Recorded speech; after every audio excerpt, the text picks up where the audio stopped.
नमस्कार दोस्तों, मैं विमल कुमार लेकर आया हूँ एक और शानदार class GK GS current affair की। और इस current affairs GK GS class का पूरा श्रेय जाता है कुमार गौरव सर को। ठीक है, तो चलिए शुरू करते हैं। संविधान का भाग 1 किसके बारे में जानकारी देता है? राज्यों और केंद्रशासित प्रदेशों की जानकारी। संविधान के भाग 2 में किसके बारे में उल्लेख किया गया है? 2 भाग में किया गया है उल्लेख नागरिकता का। संविधान के भाग 3 में कितने अनुच्छेद हैं? 1212 से लेकर 35 तक। तो कितने अनुच्छेद हैं? तो 35 में से कितने घटाओगे? घटा लीजिएगा। ये कमेंट में बताओ, ये बताइए। संविधान का कौन सा भाग राज्य की नीति के निर्देशक तथ्यों के बारे में बताता है? 4। भारत में वर्तमान में कितने राज्य और केंद्र शासित प्रदेश हैं? वर्तमान में 28 राज्य और 8 केंद्र शासित प्रदेश। संविधान का भाग 4A किसके बारे में बताता है? मौलिक कर्तव्य के बारे में बताता है। संविधान का सबसे बड़ा भाग कौन सा है? 5। कुमार गौरव सर ने बताया था, उसका मैंने ये प्रश्न बना दिया है। ठीक है, संविधान का भाग 5 किन अनुच्छेदों को शामिल करता है? 52 से लेकर 151 तक। किस संविधान संशोधन के तहत 11वां मौलिक कर्तव्य जोड़ा गया था? तो 86वां। ठीक है, उच्च न्यायालय का वर्णन संविधान के किस भाग में किया गया है? तो ये किया गया है 6 में। संविधान के विभिन्न भागों की महत्वपूर्ण जानकारी पर आधारित प्रश्न। संविधान के किस भाग में पंचायतों की बात की गई है? तो 9 में। पंच कैसे होने चाहिए? नए पंच होने चाहिए, पुराने ज़माने के पंच नहीं, नए पंच होने चाहिए। तो संविधान के किस भाग में पंचायतों की बात की गई है? 9। और देखो, उच्च न्यायालय का वर्णन संविधान के किस भाग में किया गया है? 6 में। उच्च न्यायालय में ऐसे न्यायाधीश होने चाहिए जो छक्का मार सकें। ऐसे भी ना हो न्यायाधीश जो छक्का भी नहीं मार सके, तो सज़ा कैसे दे पाएंगे? ठीक है, अपराधियों को फांसी की सज़ा कैसे दे पाएंगे? कम से कम छक्का तो मार सकें। ठीक है, तो ये हमारी ये ट्रिक बनेगी। संविधान के किस भाग में पंचायतों की बात की गई है? पंच कैसे होने चाहिए? नए पंच होने चाहिए। संविधान के भाग 9 में किस अनुच्छेद से लेकर किस अनुच्छेद तक पंचायतों का वर्णन किया गया है? 243 ए से लेकर 243 ओ तक। ठीक है, संविधान के किस संशोधन द्वारा पंचायतों को संविधान में स्थान दिया गया है? 73वां संविधान संशोधन। संविधान के किस संशोधन द्वारा पंचायतों को संविधान में स्थान दिया गया है? 73वां संविधान संशोधन। नगर पालिका से संबंधित प्रावधान संविधान के किस भाग में आते हैं? नगर पालिका से संबंधित प्रावधान संविधान के किस भाग में आते हैं? 9A में।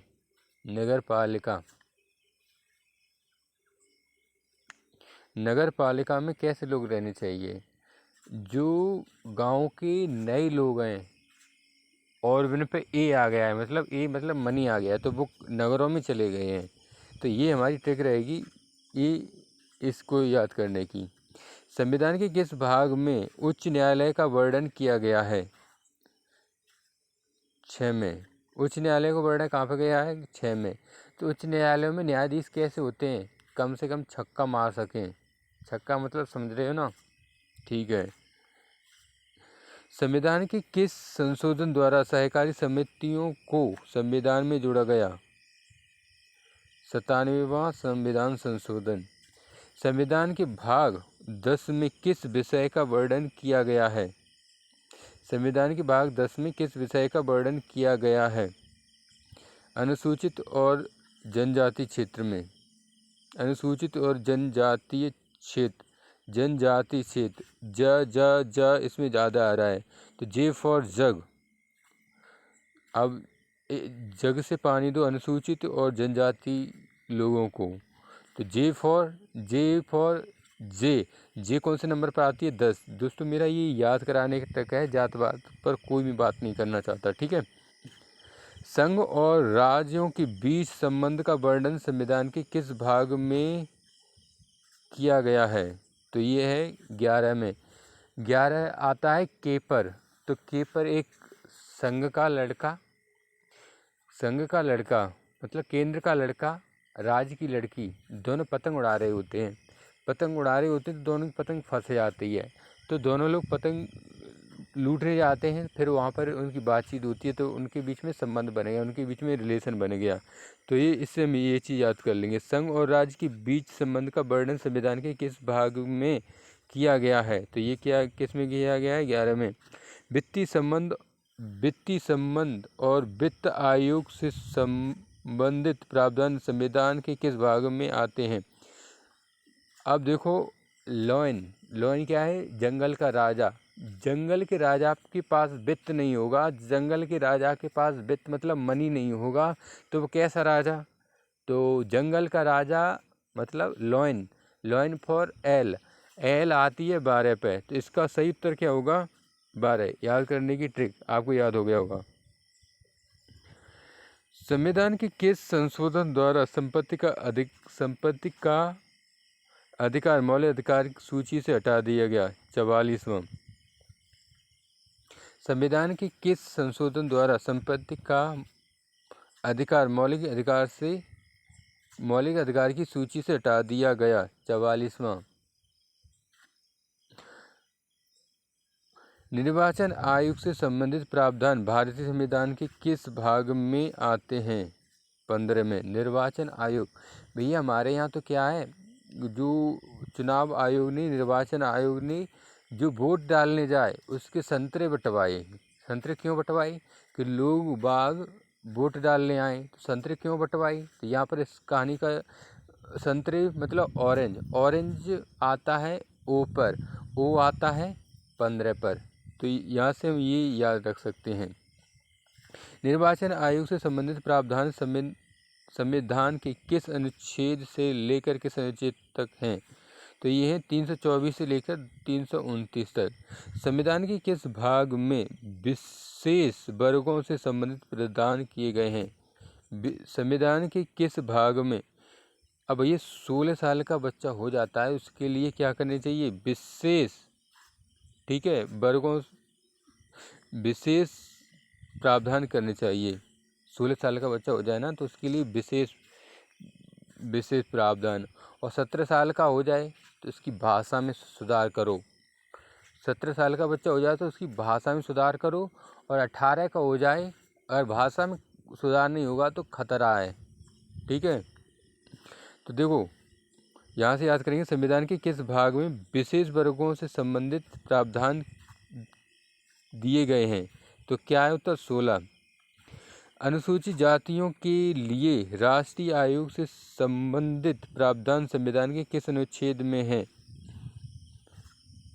338। राजभाषा से संबंधित प्रावधान भारतीय संविधान के किस भाग में दिए गए हैं? राजभाषा, तो 17 साल का बच्चा हो जाता है तो क्या करना चाहिए? उसकी भाषा पर ध्यान देना चाहिए, नहीं तो आगे चल के क्या हो जाएगा? 18 में जाके क्या हो जाएगा? खतरा। और 16 पे विशेष उपबंध, ठीक है। राजभाषा के प्रावधान संविधान के किस अनुच्छेद से लेकर किस अनुच्छेद तक आते हैं? तो ये आते हैं 343 से लेकर 351 तक।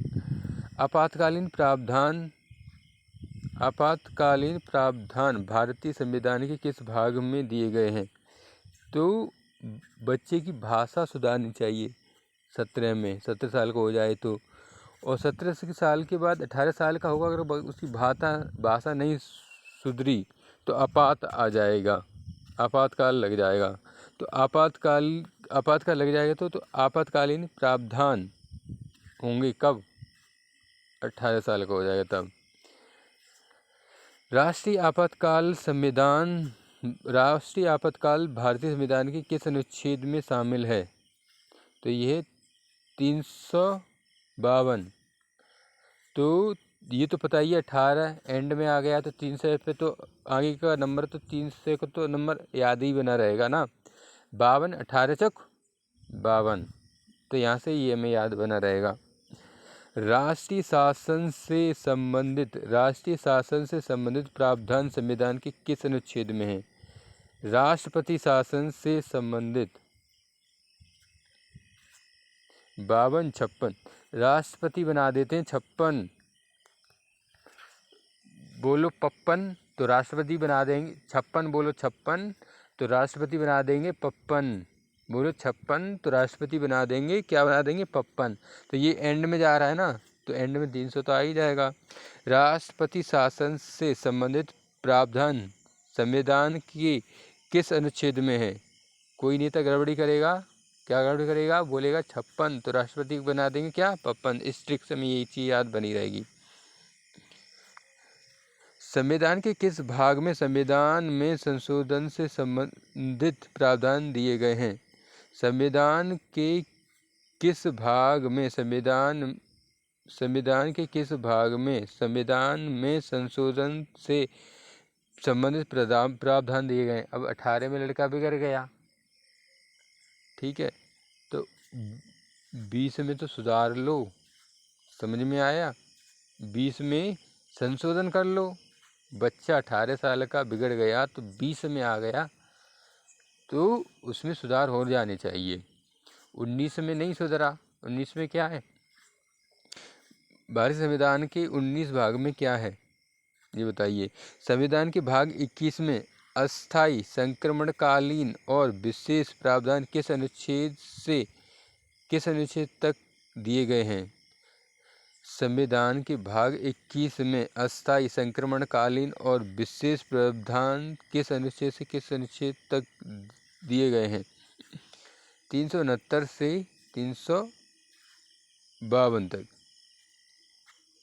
संविधान के किस भाग में अनुच्छेद 370 जो जम्मू और कश्मीर से संबंधित था शामिल था? 21 में। 370 कहाँ में था? 21 में। संविधान के भाग 22 में किस प्रकार के प्रावधान शामिल हैं? संविधान के संक्षिप्त नाम और प्रारंभ से। 22 में संविधान के संक्षिप्त नाम और प्रारंभ से। हाल ही में भारत और खाड़ी सहयोग परिषद के विदेश मंत्रियों की पहली बैठक कहाँ हुई? रियाद में। सर ने जो शुरू में कराया था वो ख़त्म हो चुका है, गायत्री मंत्र ख़त्म हो चुका है। अब दूसरी क्लास शुरू हो गई है जीके जीएस की, फूल पत्ती वाली क्लास। हाल ही में भारत और खाड़ी सहयोग परिषद के विदेश मंत्रियों की पहली बैठक कहाँ हुई? रियाद में। खाड़ी सहयोग परिषद जीसीसी की स्थापना किस वर्ष में की गई? तो 1981 में। जीसीसी की स्थापना 1981 में। खाड़ी सहयोग परिषद जीसीसी का मुख्यालय कहाँ स्थित है? रियाद में। खाड़ी सहयोग परिषद जीसीसी का मुख्यालय कहाँ स्थित है? रियाद में। तो इसकी बैठक भी तो रियाद में ही हुई थी। हाल ही में भारत और खाड़ी सहयोग परिषद के विदेश मंत्रियों की पहली बैठक कहाँ हुई? रियाद में। खाड़ी सहयोग परिषद जीसीसी में कितने देश शामिल हैं? 6। तो जीसीसी ने क्या मार दिया? खाड़ी सहयोग परिषद जीसीसी ने क्या मार दिया? छक्का मार दिया भाई, छक्का मार दिया। छक्के मारने वाले हैं, छुआ तो मारा ही नहीं। निम्नलिखित में से कौन सा देश खाड़ी सहयोग परिषद जीसीसी का सदस्य नहीं है? ईरान। अमेरिका बड़ा चिढ़ा रहता है ईरान से, तो ये ईरान ही नहीं है, ठीक है। निम्नलिखित में से कौन सा देश खाड़ी सहयोग परिषद का सदस्य है? कतर। अब कतर सदस्य क्यों है? तो कतर ने बर्फ़ी काट काट के सबको, बर्फ़ी को कतर कतर के सबको खिलाया तो उसे सदस्य बना लिया गया। निम्नलिखित में से किस भारतीय सेना ने हाल ही में खाड़ी सहयोग परिषद के विदेश मंत्रियों की बैठक में भाग लिया? निम्नलिखित में से किस भारतीय नेता है यहाँ पर, ने हाल ही में खाड़ी सहयोग परिषद के विदेश मंत्रियों की बैठक में भाग लिया?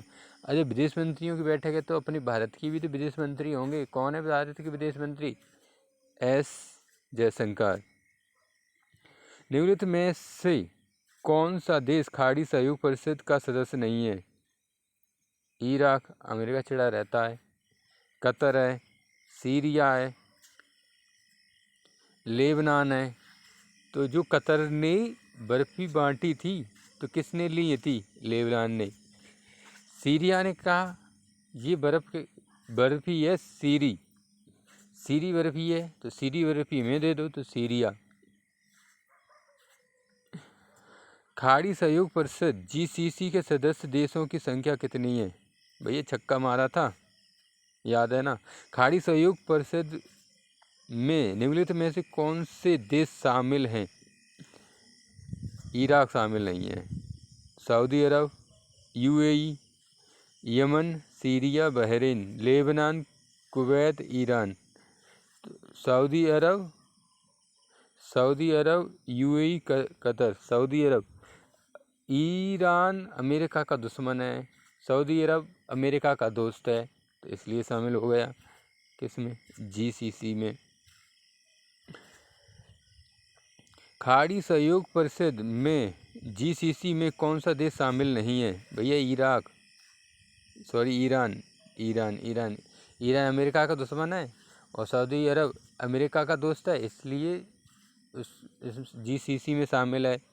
ईरान दुश्मन है इसलिए नहीं शामिल है। खाड़ी सहयोग परिषद GCC की पहली विदेश मंत्रियों की बैठक हाल में कहाँ आयोजित की? रियाद में। साउथ कोरिया में हुई एशियन कोस्ट गार्ड की बैठक किस स्थान पर आयोजित की गई? इंचिंग।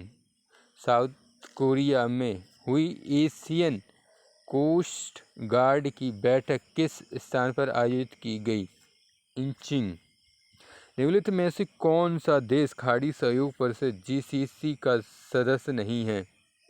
इराक।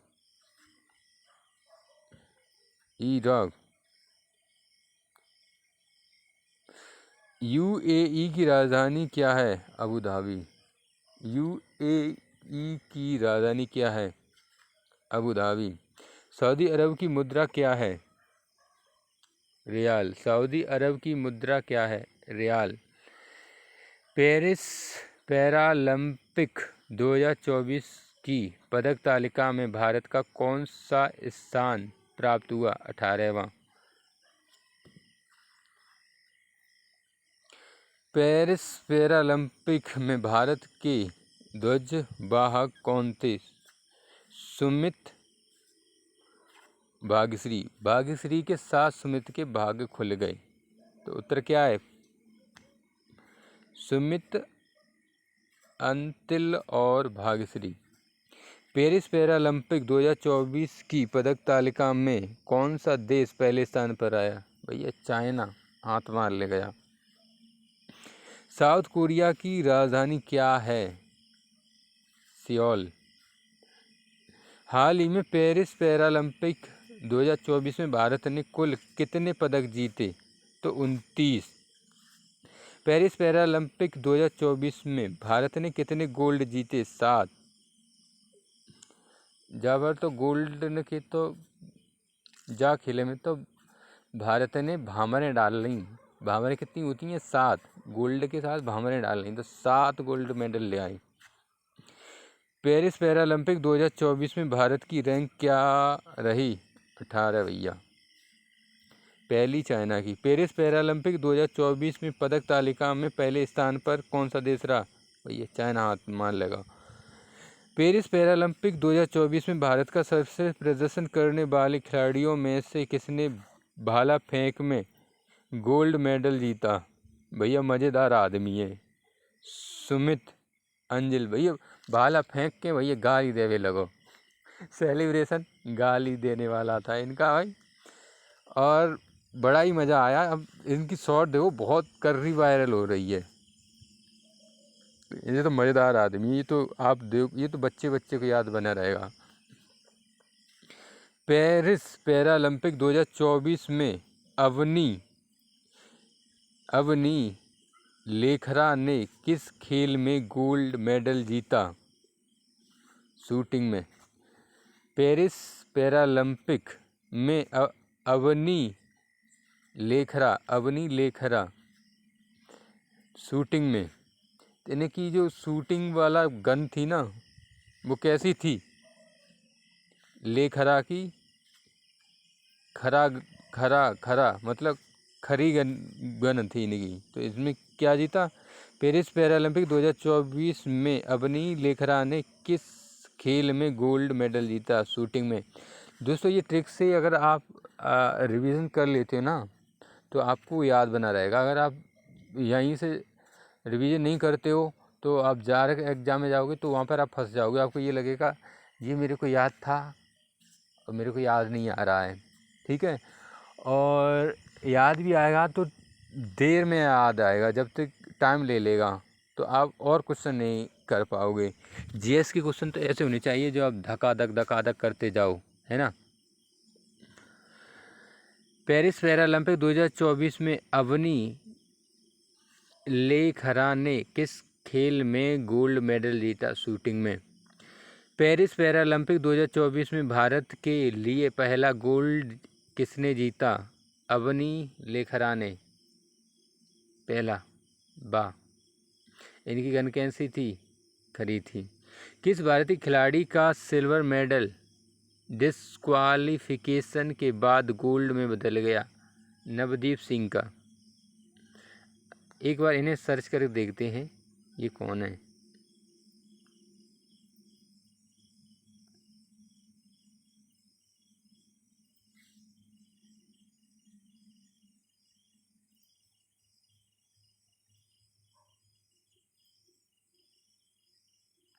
देखो इनकी गन कैसी है? अवनी लेखरा को सोशल मीडिया पर मिल रहे बधाई संदेश। इन्होंने पहला गोल्ड मेडल जीता। इनकी गन कैसी है? खरी, ठीक है।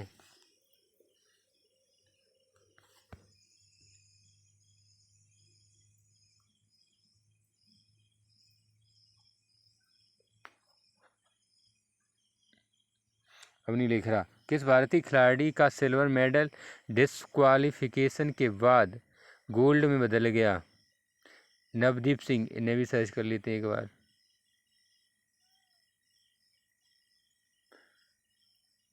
तेईस वर्षीय नवदीप सिंह ने 2024 में विश्व पैरा एथलेटिक्स में कांस्य पदक जीत कर चीज़ें बदल।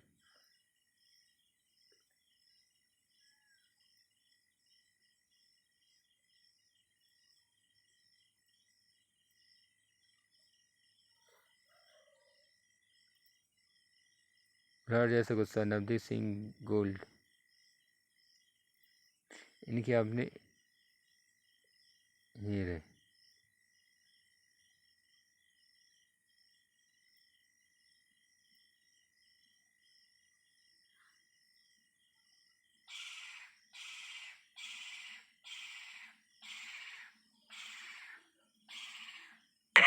जब मैंने मेरा पहला थ्रो हिट किया और वो,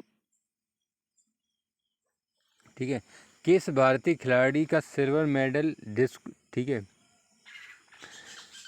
ओलंपिक। सुबह हो चुकी है दोस्तों। ओलंपिक काउंसिल, इसलिए good morning. Olympic Council of Asia OAC का मुख्यालय कहाँ स्थित है? कुवैत सिटी में। ओलंपिक काउंसिल ऑफ एशिया की स्थापना किस वर्ष में हुई? 1982 में। ओलंपिक काउंसिल ऑफ एशिया के अध्यक्ष पद पर चुने जाने वाले पहले भारतीय कौन हैं? Raja Ranjit Singh. Olympic Council of Asia के अध्यक्ष पद पर चुने जाने वाले पहले भारतीय कौन है? राजा रणधीर सिंह। इन्होंने 5 बार भाग लिया था। क्रिस्टियानो रोनाल्डो ने अपने करियर का 900वां गोल किसके विरुद्ध किया? क्रोएशिया। और ये हैं क्रिस्टियानो है पुर्तगाल के। डूरंड कप का संबंध किस खेल से है? फुटबॉल से। डूरंड डूरंड दो दो रंड हैं, वो क्या खेल रहे हैं? पैरों से फुटबॉल खेल रहे हैं, धाड़ पार मारने में लगे हैं। डूरंड क्या खेल रहे हैं? फुटबॉल खेल रहे हैं। तो हमें यहाँ से याद रखना है। थॉमस ये मस थॉमस मस में से जो मसा हो जाता ना है, थौ सा मसा शरीर पे हो जाता है, वो कैसे लगते हैं? बुरे लगते हैं। कैसे लगते हैं? बैड लगते हैं। तो यहाँ से थॉमस कप का संबंध किससे है? बैडमिंटन से। ठीक है। देवधर ट्रॉफी का संबंध किससे है? भैया देवधर ट्रॉफी का किसी से भी होगा। तो देव ने कहा इंडिया के लोग से तुम्हें कौन सी ट्रॉफी धरनी है, किस खेल में ट्रॉफी धरनी है? तो भैया इंडिया का आदमी क्रिकेट पसंद करता है, तो उन्होंने देव से कहा देवधर जी ट्रॉफी क्रिकेट में रख दो। तो देवधर ट्रॉफी का संबंध किससे है? क्रिकेट से है। संतोष ट्रॉफी का संबंध किस खेल से है? भैया संतोष के 4-5 बच्चे हैं। अब 4-5 बच्चों के लिए वो खेलते रहे, तो उनके लिए उन्होंने क्या किया? फुटबॉल लाकर दे दी। क्या लाकर दे दी? फुटबॉल। डूरंड कप का संबंध किस खेल से है? डूरंड कप का संबंध किस खेल से है? डूरंड दो रन क्या खेल रहे हैं? फुटबॉल खेल रहे हैं। डेविस कप का संबंध किस खेल से है? टेनिस से। Davis tennis. पीछे सा आ रहा है। डे और डाडलिया टमाटर डाडलिया एक ही लाइन में आते हैं। तो डेविस टेनिस समझ में आया? ये ट्रिक इसकी बन रही है। राइडर कप का संबंध किस खेल से है? गोल्फ है। अब ये गोल्फ है, इतनी तेज गेंद मार देते हैं गोल्फ में कि उसमें एक राइड करनी पड़ती है। बाइक मंगाओ, उसकी राइड करो, तो उस पर छड़ी लेकर उसके पास जाना पड़ता है। ठीक है। तो राइडर कप संबंध किस खेल से है? गोल्फ से। देवधर टापी का संबंध किससे है? नहीं भूलोगे भैया, देवधर नहीं भूलोगे तुम, क्योंकि भगवान ने कहा भगवान ने कहा देव कौन से खेल में ट्रॉफी रखो? इंडिया का खिलाड़ी तो क्रिकेट में ही रखेगा और किसी में नहीं रखेगा। देवधर क्रिकेट। थॉमस कप मस, जो थो वाला मस है ना, ये बहुत बुरा लगता है। यानी क्या लगता है? बैडमिंटन। अंतर्राष्ट्रीय साक्षरता दिवस किस तारीख को मनाया जाता है? 8 सितंबर को। एक बार इसे सर्च कर लेते हैं।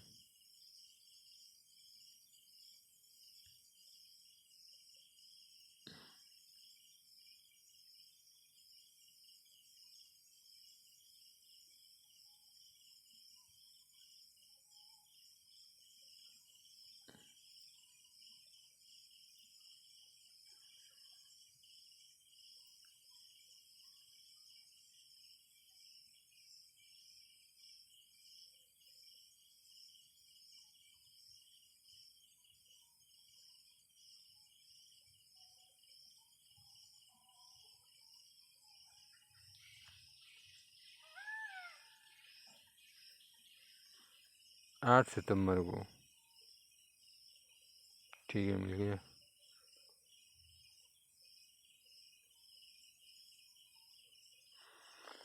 अंतर्राष्ट्रीय साक्षरता दिवस किस तारीख को मनाया जाता है? 8 सितंबर को।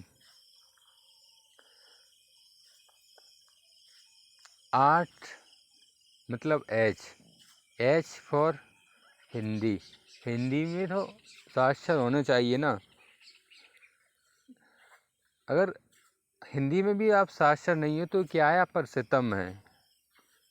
H फॉर हिंदी सितम, 8 फॉर हिंदी। हिंदी में भी आप साक्षर नहीं हो तो आप पर क्या है ये सितम। रीजनिंग तो पढ़े होगे ना, तो H फॉर 8 का मतलब समझ लोगे ना बस। और H फॉर हिंदी ये भी समझ रहे होगे। विश्व शिक्षक दिवस किस तारीख को मनाया जाता है? 5 अक्टूबर को। विश्व शिक्षक दिवस कब मनाया जाता है? 5 अक्टूबर को।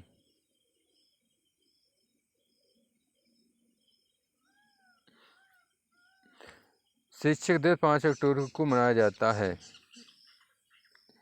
यह दिन दुनिया भर के शिक्षकों को सम्मान का दिन है। यूनेस्को की सिफारिश ने शिक्षकों के अधिकारों, जिम्मेदारियों, आगे की शिक्षा, भर्ती, रोजगार और शिक्षण सीखने की स्थितियों के मानकों के संबंध में अंतर्राष्ट्रीय पुलिस सहयोग दिवस कब मनाया जाता है? 7 सितंबर को। 7 सितंबर को अंतर्राष्ट्रीय पुलिस सहयोग दिवस कब मनाया जाता है? भैया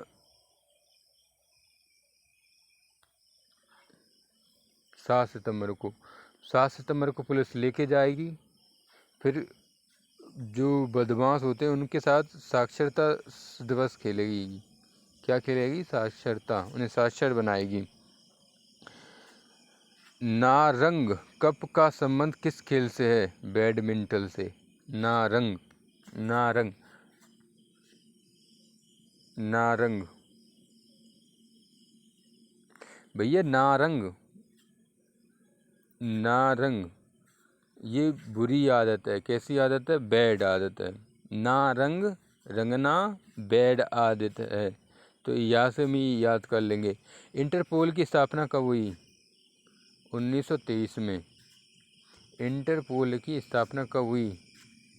23 में। इंटरपोल का मुख्यालय कहाँ है? लियो, फ्रांस में। इंटरपोल का मुख्यालय कहाँ है? लियो, फ्रांस में।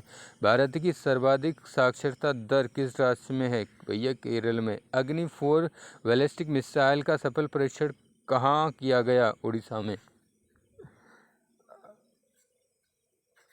भैया यहाँ पर क्या है? बहुत सर्दी लग रही थी। क्या लग रही थी? बहुत सर्दी लग रही थी। तो हमने क्या किया? ओढ़ लिया, कंबल ओढ़ लिया। फिर भी नहीं गई तो क्या किया हमने? अग्नि 4 बैलिस्टिक मिसाइल का अग्नि जला ली। अग्नि कितने बार जलाई? 4 बार।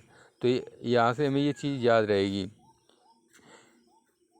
Integrated guided missile development programme IGMDP की शुरुआत किस वर्ष हुई? 1983 को। IGMDP के तहत विकसित की गई 5 प्रमुख बैलिस्टिक मिसाइलों में से कौन सी मिसाइल शामिल नहीं है? ब्रह्मोस। ठीक है, ऐसे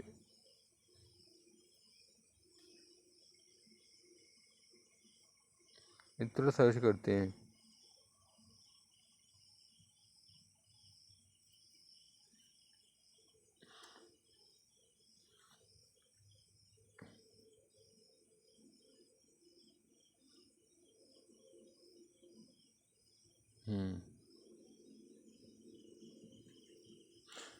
अगली पीढ़ी की बैलिस्टिक मिसाइल अग्नि प्राइम का सफलतापूर्वक परीक्षण किया गया।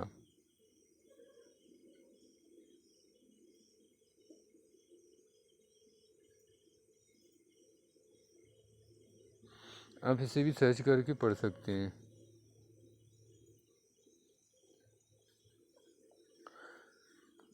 IGMDP के तहत विकसित की गई 5 प्रमुख बैलिस्टिक मिसाइल में से कौन सी मिसाइल शामिल नहीं है? ब्रह्मोस। IGMDP का समापन किस वर्ष में हुआ? 2012 में। अग्नि मिसाइल किस प्रकार की मिसाइल है? सतह से सतह पर मार करने वाली। अग्नि आप एक सोचो, किसी आग लगा दो तो सतह पर ही तो रहेगी। सतह से सतह पर ही तो हमला करेगी। अग्नि सतह से सतह पर ही रह सकती है। तो अग्नि मिसाइल किस प्रकार की मिसाइल है? सतह से सतह पर मार करने वाली। ठीक है। अग्नि मिसाइल की जनक किसे माना जाता है? राम नारायण अग्रवाल। अग्नि मिसाइल मतलब इन्होंने क्यों माना जाता, क्यों राम नारायण है? इन्होंने सीता जी की अग्नि परीक्षा ली थी। ठीक है, तो राम नारायण, राम किसने की ली थी? राम ने। ठीक है। आकाश मिसाइल किस प्रकार की मिसाइल है? सतह से हवा में मार करने वाली। अब यह पक्षी कैसे उड़ता है? आकाश में कैसे उड़ता है? ज़मीन पर बैठा है, आपने कुछ फेंका तो सतह से आकाश में उड़ गया, किसी पेड़ पर बैठ गया। आग थोड़ी है किसी आग तो ज़मीन से ज़मीन पे ही रहेगी, सतह पे ही रहेगी अग्नि तो। ठीक है। भारत की न्यूनतम साक्षरता किस राज्य में है? अधिकतम में केरल में, कम से कम न्यूनतम है बिहार में। ये तो आपको पता ही है। हाल ही में अग्नि 4 मिसाइल की टेस्टिंग कहाँ की गई? भैया अग्नि उड़ के बैठे थे, सर्दी लग रही थी बस। अग्नि 4 मिसाइल का पूर्व नाम क्या था? अग्नि 2 प्राइम। अग्नि 4 का पूर्व नाम अग्नि 2 प्राइम। अग्नि 5 मिसाइल में किस तकनीक का उपयोग किया गया है? तो ये मान लो अग्नि मीरा से ली गई है। किन से ली गई है? मीरा से। और मेरे भी नाम की वी आ गई है, मीर विमल। ठीक है, किस ले गई है? मीरा से। तो MIR। ठीक है, और वी को सीधा कर दोगे तो मीरा हो जाएगा। ठीक है। अग्नि 5 मिसाइल में किस तकनीक का उपयोग किया गया है? तो मीरा से, यानी मीरव से, MIRV से। ये याद करने की ट्रिक है दोस्त। अग्नि 5 को किस मिशन के रूप में जाना जाता है? मिशन दिव्यास्त्र। अग्नि 5 को किस मिशन के रूप में जाना जाता है? मिशन दिव्यास्त्र। व्हीलर द्वीप का नया नाम क्या है? APJ अब्दुल कलाम। व्हीलर द्वीप का नया नाम क्या है? APJ अब्दुल कलाम। DRDO की टेस्टिंग आमतौर पर कहाँ की जाती है? व्हीलर द्वीप और चांदीपुर उड़ीसा में। व्हीलर द्वीप और चांदीपुर उड़ीसा में। भैया उड़ के तो बैठना पड़ेगा, और उड़ के बैठ रहे हो और सर्दी ना लग रही तो फिर मिसाइल का परीक्षण करना पड़ेगा।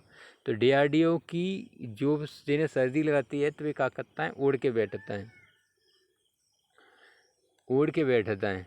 तो वे कहाँ पे प्रचार करते हैं? और भैया इतने पैसा वाले हैं DRDO के, तो भाई चांदी के गिलास बर्तन वगैरह रहते हैं। और इनके पास व्हीलर भी हैं। क्या है? व्हीलर मीन्स गाड़ियाँ भी हैं उनके पास। तो ये ट्रिक है दोस्तों याद करने की। भाषा खुद में अपनी थोड़ी भाषा न बोलकर बोली बोलता हूँ, मज़ेदार लगे आपको। हाल ही में 10 लाख से अधिक जनसंख्या वाले शहरों में किसे शीर्ष स्वच्छ वायु सर्वेक्षण पुरस्कार प्राप्त हुआ? इंदौर को। 10 लाख से अधिक शहरों में किसे शीर्ष स्वच्छ वायु सर्वेक्षण पुरस्कार प्राप्त हुआ? इंदौर। 7 सितंबर को कौन सा दिवस मनाया जाता है? स्वच्छ वायु दिवस। 7 सितंबर को कौन सा दिवस मनाया जाता है? स्वच्छ वायु दिवस। 7 सितंबर को एक और दिवस मनाया जाता है, वो कौन सा दिवस मनाया जाता है?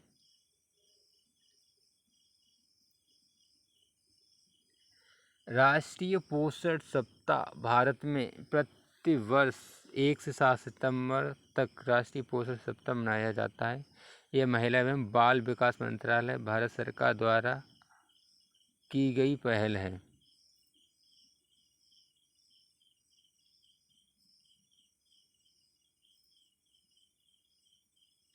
7 सितंबर को और क्या मनाया जाता है आप बताइएगा।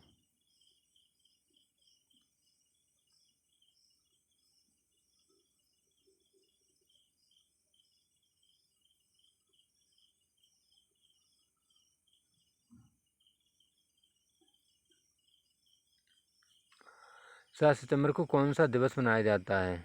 स्वच्छ वायु दिवस। वर्तमान में भारत में पर्यावरण मंत्री कौन है? भूपेंद्र यादव।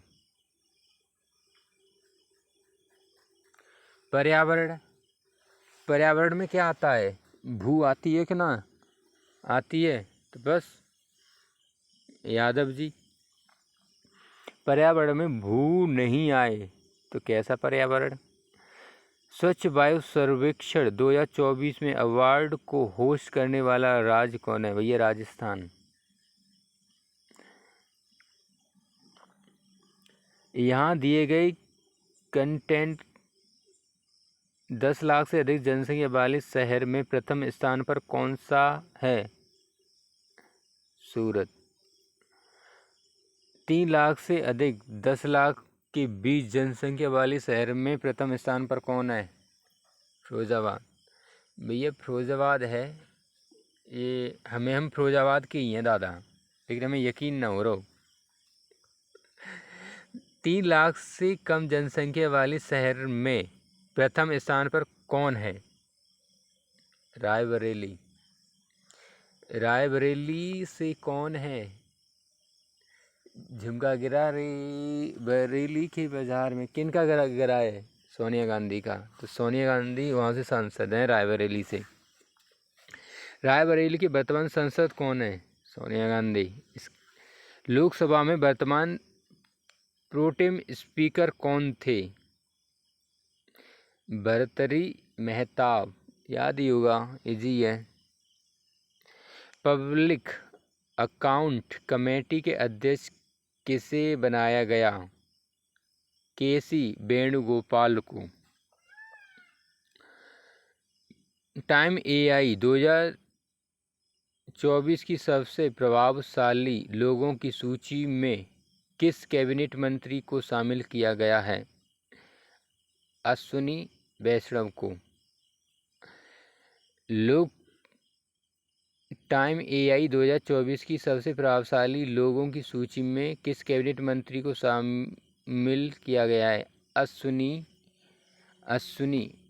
वैष्णव। लोकसभा के वर्तमान अश्विनी वैष्णव, इन्होंने किसी की सुनी नहीं, अपना काम किया, इसलिए टाइम एआई 2024 की सबसे प्रभावशाली लोगों की सूची में ये आ गए। ठीक है। लोकसभा के वर्तमान स्पीकर कौन है? ओम बिरला। राजस्थान के मुख्यमंत्री के रूप में यहाँ किसका उल्लेख किया गया है?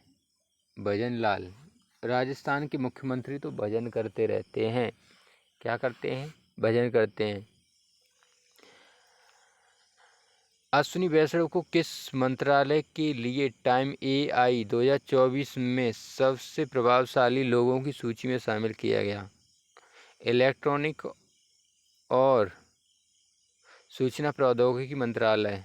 अश्विनी ने किसी की सुनी नहीं, अपने मंत्रालय यानी इलेक्ट्रॉनिक और सूचना प्रौद्योगिकी मंत्रालय में अच्छे से काम किया। तो इससे इनका क्या क्या निष्कर्ष निकला इस चीज़ का? अश्विनी वैष्णव को इसलिए टाइम एआई 2024 में सबसे प्रभावशाली लोगों की सूची में शामिल किया गया है। इलेक्ट्रॉनिक और सूचना प्रौद्योगिकी मंत्रालय। एआई कृत्रिम बुद्धिमत्ता को भारत में विकसित करने का कार्य किसके अंतर्गत आता है? सूचना प्रौद्योगिकी मंत्रालय।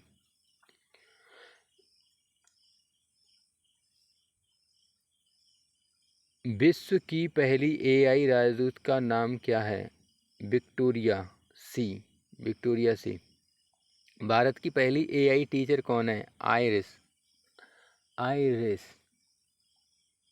भारत में एआई सम्मेलन पहली बार कहाँ आयोजित किया गया? ब्लेचले, इंग्लैंड में। हाल ही में भारत का पहला कोविड गंभीरता बायोमार्कर किट किस राज्य में लॉन्च किया गया? छत्तीसगढ़। छत्तीसगढ़ ने 36 विद्यालय लगाई, इसीलिए हाल ही में भारत का पहला कोविड गंभीरता बायो मार्कर किट छत्तीसगढ़ में लॉन्च किया है। क्योंकि 36 ने 36 विद्यालय लगाई। देविका कौन है? भारत की पहली सॉफ्टवेयर इंजीनियर।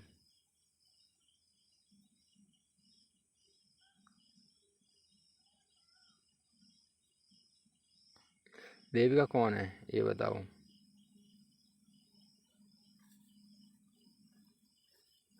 फिल्म निकले क्या आई?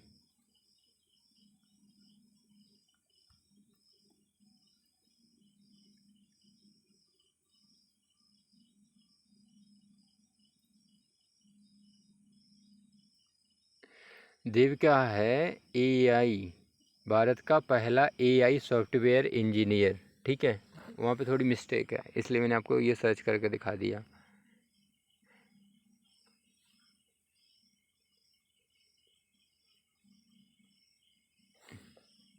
देविका कौन है?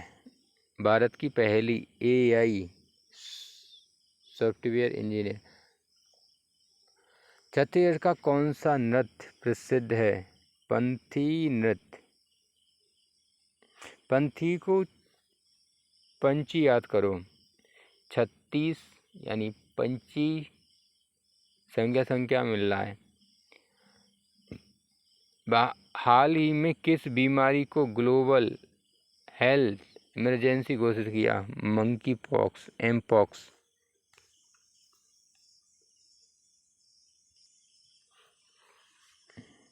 हाल ही में किस बीमारी को ग्लोबल हेल्थ इमरजेंसी घोषित किया गया? एम पॉक्स यानी मंकी पॉक्स को। कैर होटस पाइस्प्र नामक नई प्रजाति की जिम्पिंग मकड़ी किस राज्य में पाई गई? तमिलनाडु में। तो तमिलनाडु में जिनपिंग यानी चीन के राष्ट्रपति बना दिए गए हैं मकड़ी। ये आप सोच करके याद कर सकते हैं। थाई पुसम पोंगल और जल्लीकट्टू त्योहार किस राज्य के हैं? तमिलनाडु को। थाई पुसम पोंगल और जल्लीकट्टू किस राज्य के त्योहार हैं? तमिलनाडु। केरल राज्य की राजधानी क्या है? तिरुवनंतपुरम। केरल के पहले मुख्यमंत्री कौन हैं? EMS नबूद्रिपद।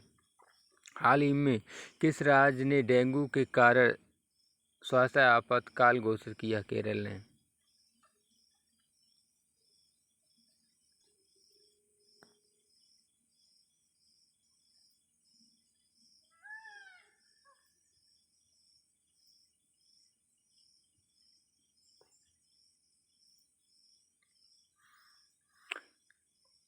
उन्नीस सौ तिहत्तर के किस केस में संविधान का मूल ढांचा बेसिक स्ट्रक्चर ऑफ कॉन्स्टिट्यूशन का सिद्धांत प्रस्तुत किया गया? केशवानंद भारती केस में। भारत में the milk man of India के रूप में कौन प्रसिद्ध है? वर्गीस कुरियन। भारत की पहली महिला उच्च न्यायालय हाई कोर्ट की न्यायाधीश कौन थी? अन्ना चांडी। भारत की सुप्रीम कोर्ट की पहली महिला न्यायाधीश कौन थी? फातिमा बीबी। कथकली और मोहिनीअट्टम कौन से राज्य के शास्त्रीय नृत्य हैं? केरल के। अट्टम कट्टम पट्टम ये केरल के शब्द हैं। तो ये मोहिनीअट्टम कहाँ का आ रहा है? केरल का। कली केरल का। कथक उत्तर प्रदेश साइड का यानी उत्तर प्रदेश का। केरल का प्रसिद्ध मार्शल आर्ट कौन सा है? कलारी पट्टू। मैंने बोला ये अट्टू पट्टू ये केरल के हैं। ठीक है, तो यहाँ से कंफ्यूज नहीं होना है, डायरेक्ट केरल ही ठोंक देना है। केरल का प्रसिद्ध ओमण त्योहार किसके सम्मान में मनाया जाता है? राजा महाबली के में। केरल के किस प्रसिद्ध मंदिर में भगवान विष्णु की अनंत सेन मुद्रा वाली मूर्ति स्थापित है? अनंत सेन मतलब अनंत शयन मतलब सोए हुए मुद्रा वाली, तो मतलब सोते कैसे हैं, पैर पसार के, तो पैर मतलब पद्म, तो ये पद्म पहली नंबर पे मिल गया, पद्म पद्मनाभ स्वामी मंदिर में, ठीक है। सबरीमाला मंदिर में कौन सा प्रसिद्ध त्योहार मनाया जाता है, मकरविलक्ष्मी, मकरविलक्ष्मी। सबरीमाला, मकरा खा गया। केरल की कौन सी boat race Nehru trophy boat race के नाम से जानी जाती है, वल्लमकली वोट के द्वारा।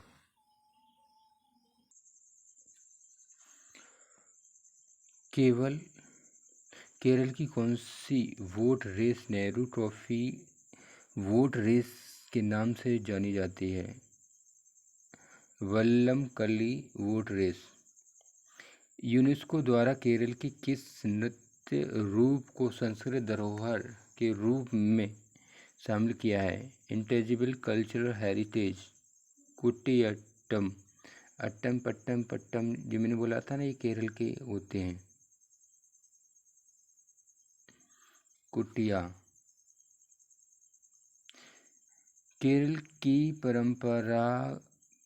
की पारंपरिक फर्श पर बनाई जाने वाली चित्रकला को क्या कहा जाता है,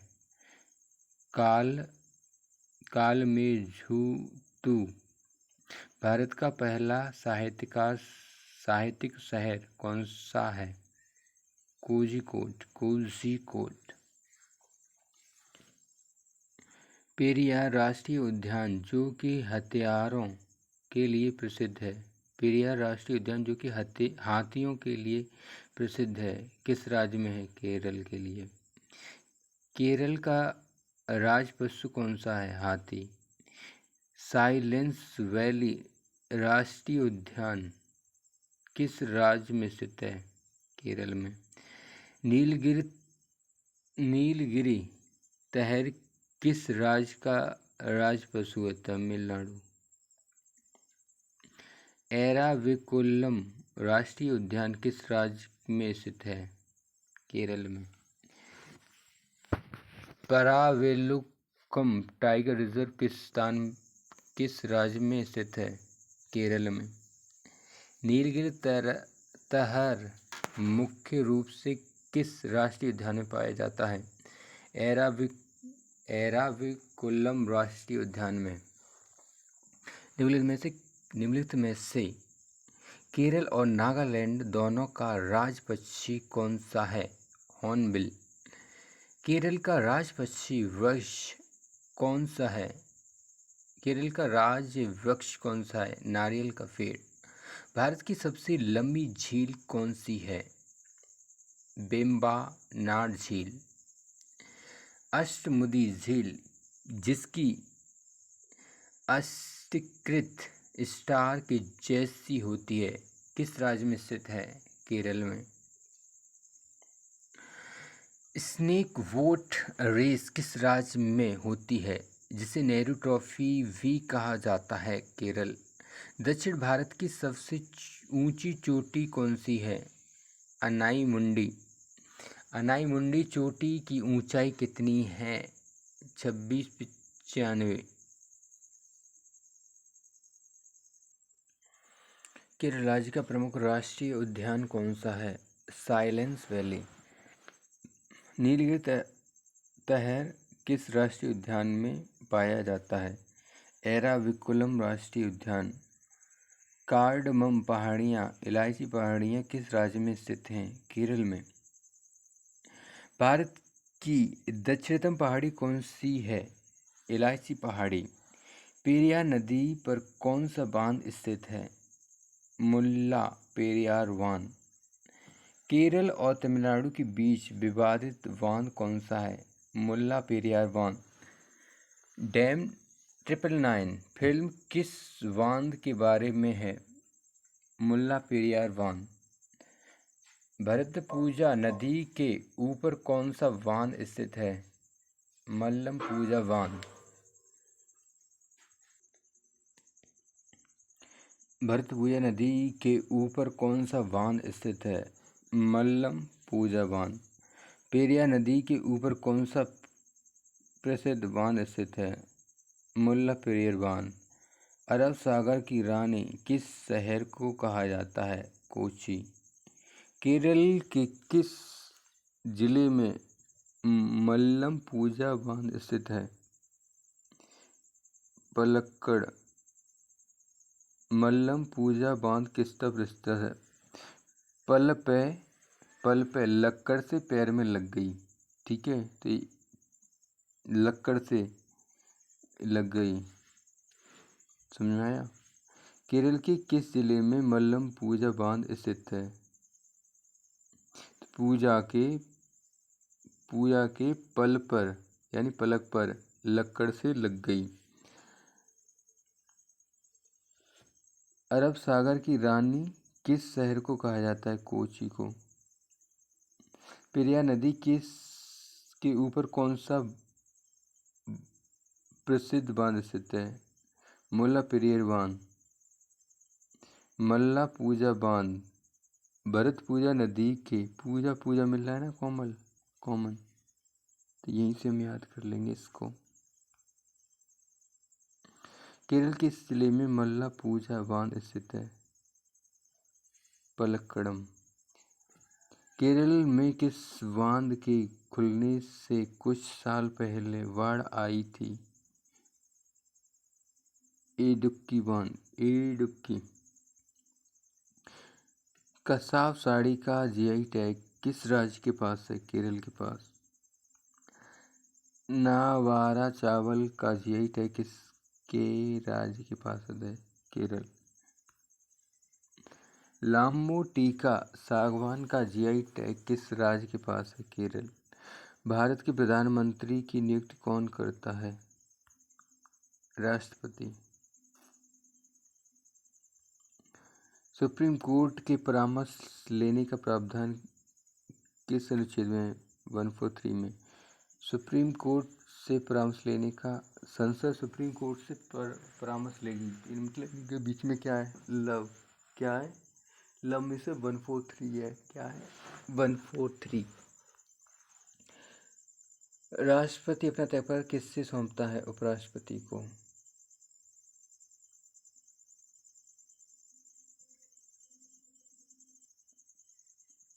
नए राज्य का गठन या उसकी सीमाओं में परिवर्तन करने का अधिकार किसके पास होता है? संसद के पास। पार्लियामेंट के दोनों सदनों का सत्रावसान यानी समाप्त करने की जिम्मेदारी किसके पास होती है? राष्ट्रपति के पास। समान न्याय और निःशुल्क विधि सहायता का प्रावधान किस अनुच्छेद में? 39A। 1971 में प्रिवी पर्स राजाओं को मिलने वाली पेंशन किस संशोधन के तहत समाप्त किया गया? 26वां संविधान संशोधन। फ्री लीगल एड निःशुल्क विधि सहायता का प्रावधान किस संविधान संशोधन द्वारा लाया गया? 42वां संविधान संशोधन। दोस्तों, मैं यहाँ का स्क्रीनशॉट ले रहा हूँ और यहाँ से आगे की वीडियो बनाकर मैं डाल दूँगा, टेंशन मत लेना। I am not fine, that's why I have to left, I can't continue because I am not fit. I have to sleep because I'm feel sleepy and my stomach ache. Okay. Nice to talk to you. We will meet again. Bye.